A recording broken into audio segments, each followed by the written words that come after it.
Good evening, ladies and gentlemen, and welcome back to SF Commons. We are delighted to present to you four esteemed, respected judges who are running for re-election for Superior Court on June 5th. We have Judge Jeff Ross. Judge Ross has been a judge in the Superior Court for 8 years. Judge Cynthia Lee. Cynthia Lee has been a judge for over 20 years. Judge Curtis Karnow. Judge Karnow has been a judge with the Superior Court for 15 years. Judge Andrew Cheng has been a judge for 9 years. Ladies and gentlemen, it's an honor and a privilege to present all these judges to you who are now running for re-election for Superior Court on June 5. As the president of the San Francisco Bar Association, he established the Law Academy in both Mission High School and Balboa High School. He works in the Veterans Justice Court, helping incarcerated veterans to get back on their feet, to provide them housing, employment, and help them get back into the society. Ladies and gentlemen, let's welcome Judge Jeff Ross. Thank How you are very you, much. Judge? How Thank are you you. I'm doing? doing well. Thank you for inviting me. But I always wonder what a judge actually does. Most of the decisions we make as judges are fairly straightforward because we apply the law, and the law is established by the legislature and by the appellate courts, the Court of Appeal, the California Supreme Court, the United States Supreme Court. And so I have found that applying the law, in most cases, is fairly straightforward. The hardest decision as a judge is in a criminal case after a trial when you have to decide how to sentence someone. Because as a judge, we have a fair amount of discretion, and we're always weighing the public safety issues versus the possibility of rehabilitation. That's why I like the Veterans Court so well, because I was able to help return people to society by Right. giving them housing and treatment. But sometimes the issue is not that clear, and it's very hard to decide whether or not to give someone that one extra chance Right. to return to society, or whether or not public safety requires that the person be punished and possibly even imprisoned in state prison. And that's the biggest challenge that I have faced as a judge for more than 8 years. Right. There's one case I read where a new judge struggled making a decision regarding a criminal case. And so he let the guy go. And then 1 week later, the guy killed someone. And the judge said, young judge said he cried for a whole week and agonized over that. That's the humanity of that decision, of the difficulty. Yes. And the weight on a judge's shoulder. That's the challenge I was just speaking about. There's always that tension between giving someone that one more opportunity, one last chance to avoid prison, but what is the downside? What is the risk to society? I've been very fortunate. Right. Up until this point, every time I've made that decision to give someone another chance, to release someone from custody into treatment, I have been rewarded by the fact that they have succeeded, Right. and I have not been in the situation of that judge. But that is the tension that we face, and that is why it's so important that we get input from as many sources as possible, and that we're thoughtful and careful in making the decision. But my goal, where possible, is to return people through treatment to society rather than incarcerating them if that's a viable option. Right. Politics weigh in on a judge's decision? No. It's very important that we as judges separate our political views, if we have them, Exactly. and our other views from our job as a judge. I often say when people ask me, why do you put on the robe? When you put the robe on, you have to put on that idea of being independent from political decisions, from other public pressures, and just make a decision based on the law and based upon your experience as a lawyer and a judge and your best judgment. So the expense of having to hire lawyers, especially in several cases, there are now a lot of litigants who are doing it themselves. Yes. Jose litigants. Judge Posner says in the federal court that he sees that there's a difficulty in some judges with regards to the way they treat pro se Yes. litigants. What do you think about that? I've had two different assignments in which I've had many self-represented people in my court. First, occasionally in traffic court when I sat there, but more recently, I am the presiding judge of what we call the appellate division. The appellate division is the place that people go for appeals after they've been in traffic court, and they come to our court without a lawyer. And so my job there first is to make sure they understand the process. For many of them, English is a second or sometimes a third language. So we make sure that they understand what is going on. And second of all, we explain the procedures so they know what can be accomplished at the appellate division and what can't. Before I became a judge, I used to volunteer in the small claims court. And so those were all self-represented people. And there, too, I did the same thing. I made sure that they understood the process. I tried to help them resolve the case between the two of them. And where they couldn't, I tried to come up with a decision and explain it so they understood that whether they won or lost, they had had a fair trial. Judge Ross dealt with them in an intellectually honest manner. He dealt with them with compassion.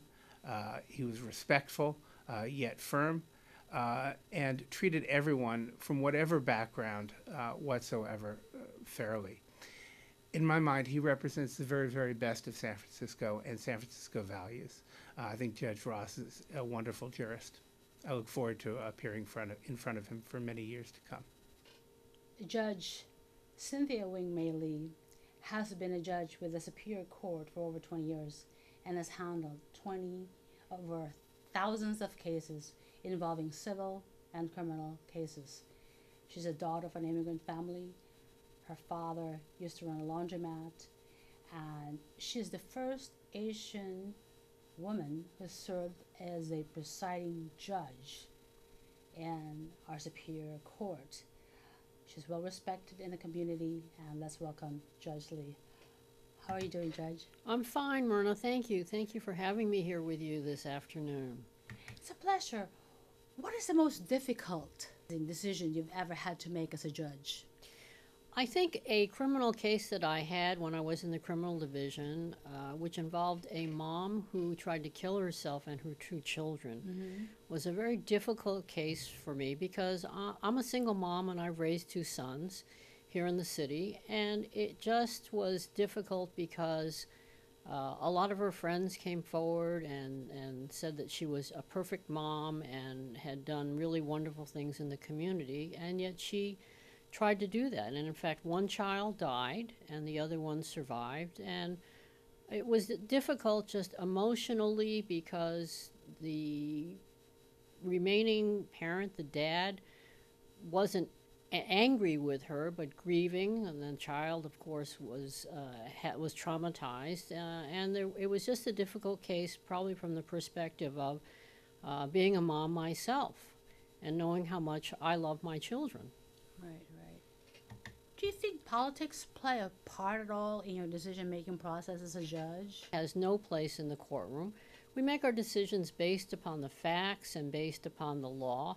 And I have never made a decision based on whether somebody is a Republican or a Democrat, whether of whatever ethnic group they are or gender. You make the decisions based solely on the facts and the law, and you try to reach a just result. And you found the mandatory domestic violence training for judges. Domestic violence court for a year, and I saw the defendants coming before me who had to do domestic violence training, and I saw many of the victims who came in asking for restraining orders to be lifted, and with some of them you could sense fear, you could sense apprehension. And I felt that it was important for the other judges on the court to really get that kind of training so they could see and have some sense of what the victims were going through. Of course, we ask all of our judges to follow the law and not to prejudge a case and not to automatically assume that someone that's charged with domestic violence is guilty. But I think the mindset or the experience of a victim of domestic violence is somewhat different than victims of other crimes. And I wanted all the judges to have that background so that they could understand it when those cases came before them. You also co-founded the Truancy Action partnership. Yeah, I decided that we should take a look at truancy in a different light. I had been to truancy court where I saw a lot of teenagers and their parents, and I realized that perhaps we were getting to the problem too late. So in a partnership with the San Francisco Unified School District, we set up a program that had judges go into 3 different public schools, elementary schools, to work with the parents and with the school staff to try to resolve or help parents overcome difficulties in getting their kids to school. Because one of the things that we discovered from the school district was that the truancy rate among kindergarten, first, and second graders was really, really high. There were kids in the program in the school that I was in that hadn't been to school in 60 days. And that really affects their learning later on because they start off behind, and it's hard to catch up. Yeah. I've known Judge Cynthia Lee for more than 40 years. We first met as opponents when she was an assistant DA with the San Francisco DA's office, and I was a public defender. Back then, I was impressed with her for her whip-smart intellect and her integrity, and I still am. We co-taught trial advocacy at Golden Gate, and despite a full-time job and being a single parent of 2 sons, Judge Lee made time to mentor her students. As a judge, Cindy Lee has proven herself a force for good in our community, and she has an outstanding reputation for fairness and for treating everybody in her courtroom with respect. She was the first Asian American woman to be presiding judge, and Lee instituted mandatory domestic violence training for all the judges when she was presiding judge. She also founded the Veterans Court, which provides treatment instead of jail for veterans facing low-level charges, and the Truancy Action Partnership, bringing concerned people together to overcome obstacles to school attendance. Judge Lee is a model of an independent, impartial judge, and independent judges are essential to the protection of minority rights in our democracy. Judge Curtis Karnow has been a judge in the Superior Court for 15 years. He's tried thousands of cases, both criminal and civil. If you remember the whole debate and prolonged arguments regarding the City College of San Francisco, the closing of the City College of San Francisco that has 90,000 students, mostly immigrants, Judge Karnow is credited for having saved City College of San Francisco.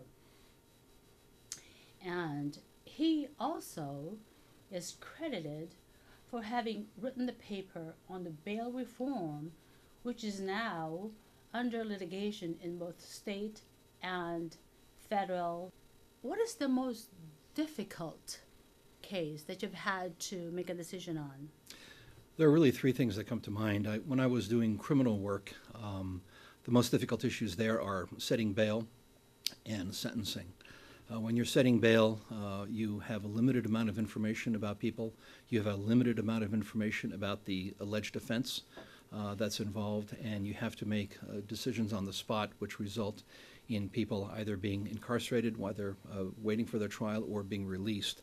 And the law requires judges to consider issues of public safety. So these are very, very difficult issues that are made early on in the case on very limited amount of information.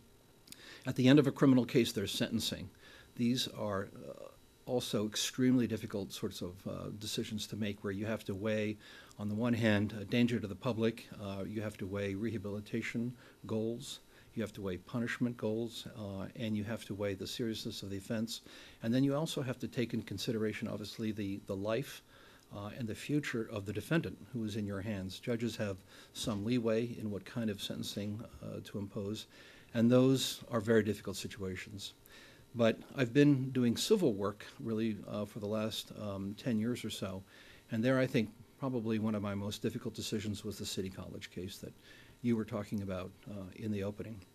It was a situation in which the college had a threat that its accreditation was going to be removed, and it would have required the college to shut down, which would have affected, obviously, the thousands and thousands of students who were at the college, as well as the teachers. And the city attorney's office in San Francisco brought a somewhat novel type of case to get an order from the court to stop City College from being shut down.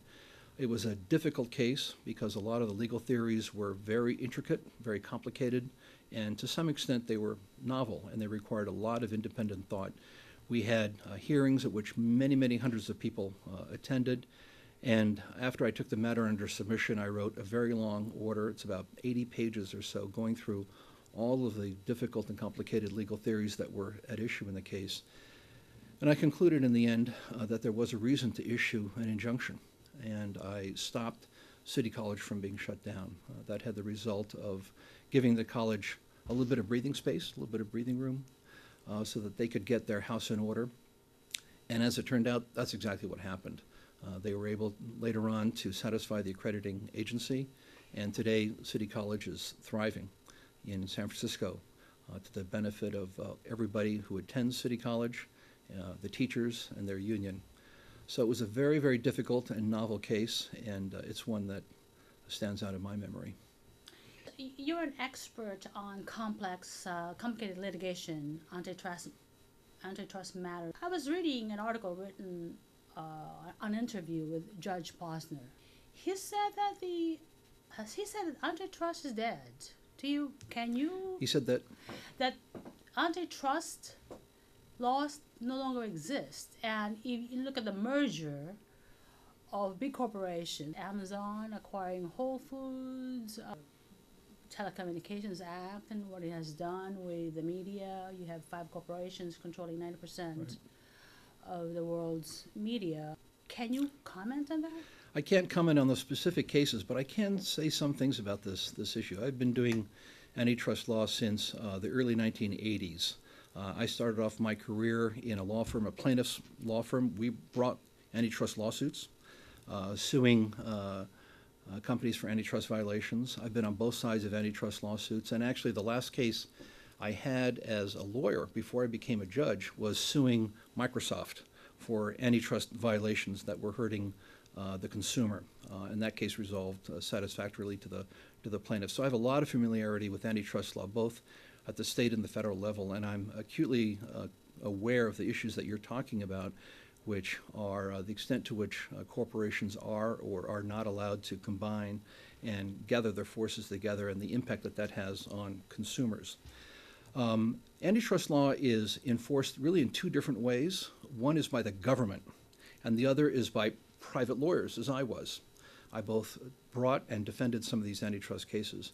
If you look at what's happening on the governmental front, I understand what Judge Posner is concerned about, because the federal government can choose not to bring any cases. The federal government can choose to approve mergers. The federal government can take this approach, and that can have a huge impact on the extent to which those sorts of mergers are going to go forward or not.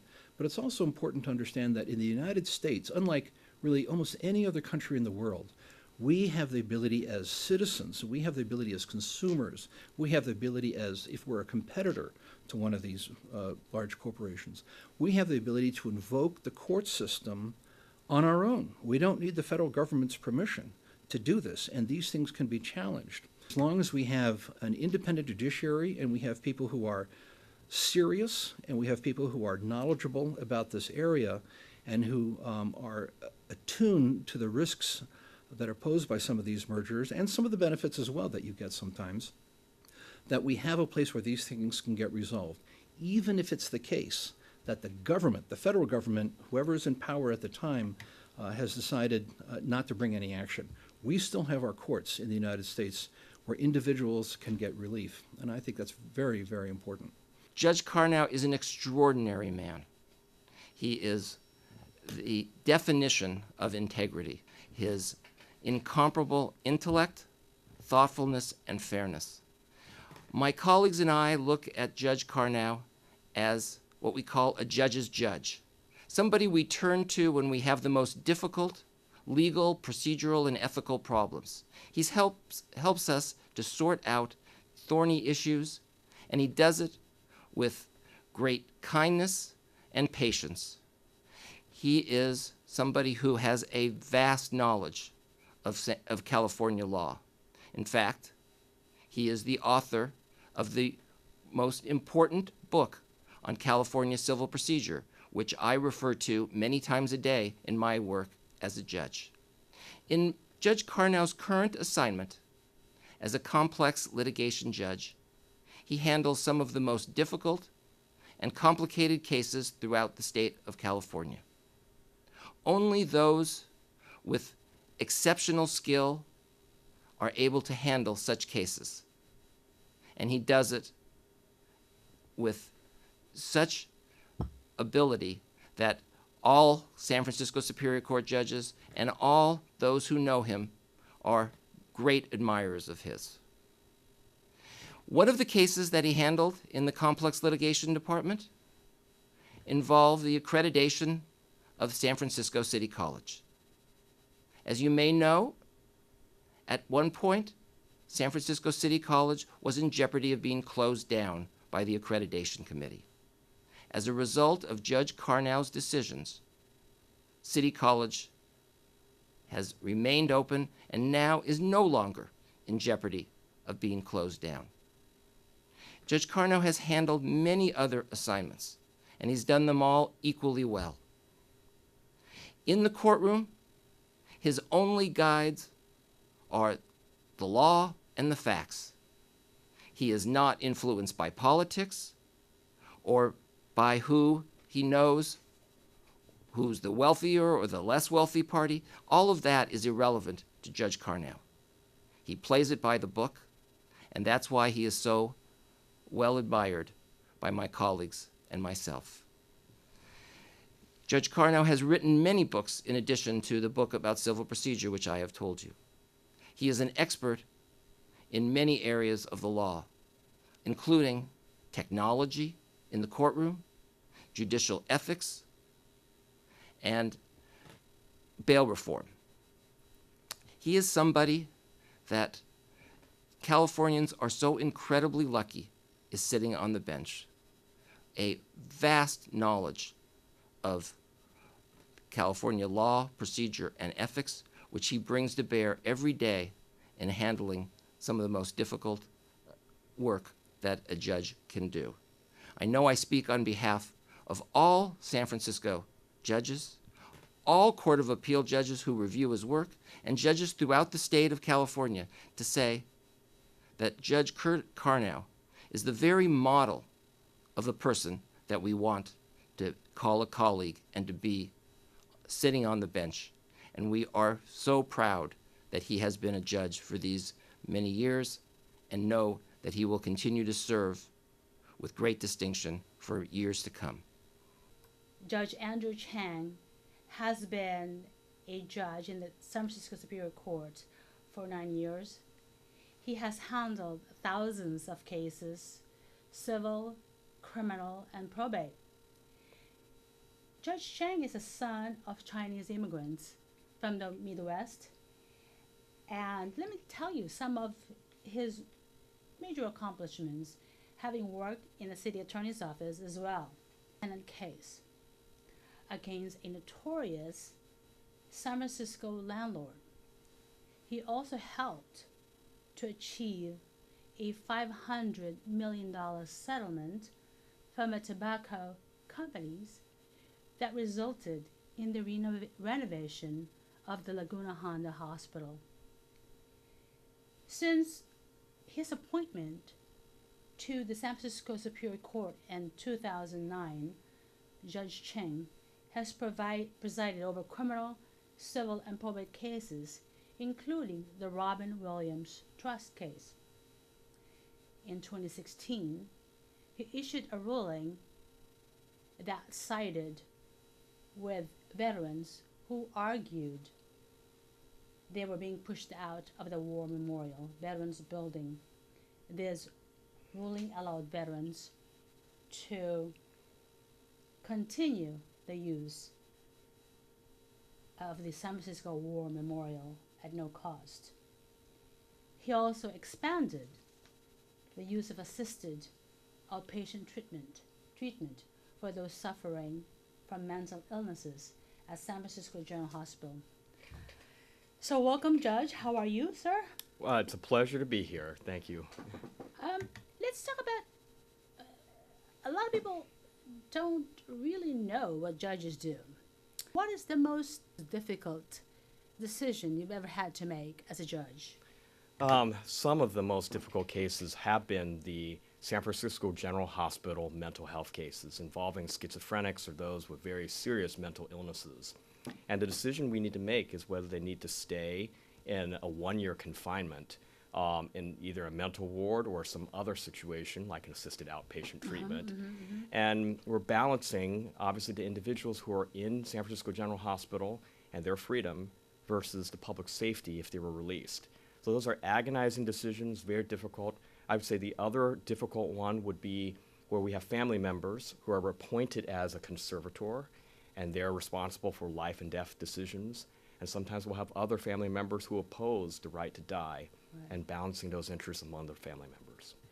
There are wonderful things about being a judge, not just the privilege of serving the public and interacting with so many people every day, but what I like the most is when the young elementary school students or high school students come for our day in court.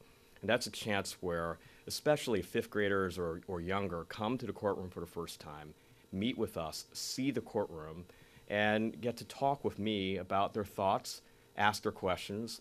I often will cut out some newspaper articles and share with them things that are legal issues and show that the law touches everything in their lives, not just the major headlines, but local issues too. And then they have very sharp questions where they want to know everything from how much we make to, what do we do, how do we rule on cases, what our hardest cases are. And by reaching out and touching those young individuals, my hope is that some of them will think about a career in the law, maybe being a judge someday, and especially those who come from minority communities. I think it's very, very important that they see a diverse bench, which our bench is. We have 42% of our court as judges of color, and I think that is something that is just wonderful. Does politics play at all in your decision making? No, it doesn't. Our mission statement is to provide the highest level of integrity and honesty in our decision making. And so the example would be, if politics affected how we decided things, then you couldn't have judges in the South desegregating, because the majority wanted them not to desegregate. So you have to have a judge who would be able to be courageous and say, well, sometimes I'm going to follow the law all the time and follow the Constitution all the time, and that may lead me in directions that the majority doesn't want. And so what I would say to those who are thinking about politics in the judiciary is, it shouldn't have a place. We should be impartial jurists, and that is what the four of us strive to be. Last year, I had the opportunity to extern for Judge Andrew Cheng, and in my last year of law school, I really leaned on Judge Chang to be my guidance for the legal field for Asian Americans. And so I would have really good conversations with him regarding what to expect when I graduate, the legal field, and how to really uphold the privileges of being an attorney and being an advocate for whoever my client was. And during my externship with Judge Chang, we would always sit down prior to his trials or his cases, and we would talk about the case and what my thoughts were and what my opinions were. And I thought that was so meaningful because I could tell that he really cared about my train of thinking, my thought process as a lawyer. And we would also grab lunch together and talk about family life and balancing, my experience as a student, being an extern, and our family lives, and making sure that I was always a human being at the end of the day, amongst all of our responsibilities. And after being with him for a semester, I graduated and passed the bar, and I had him swear me into the California bar, and he got to meet my family. And what I've noticed about him is that he's very much beyond just a judge to me. He was more of a mentor of almost like a model of who I want to be when I flourish as a lawyer. I want to be an advocate. I want to be someone who's personable. I want someone who cares about not just the practice, but about the person behind it too. Thank you for joining us again. Please do not forget to vote on June 5. Thank you so much for joining us again. and good night.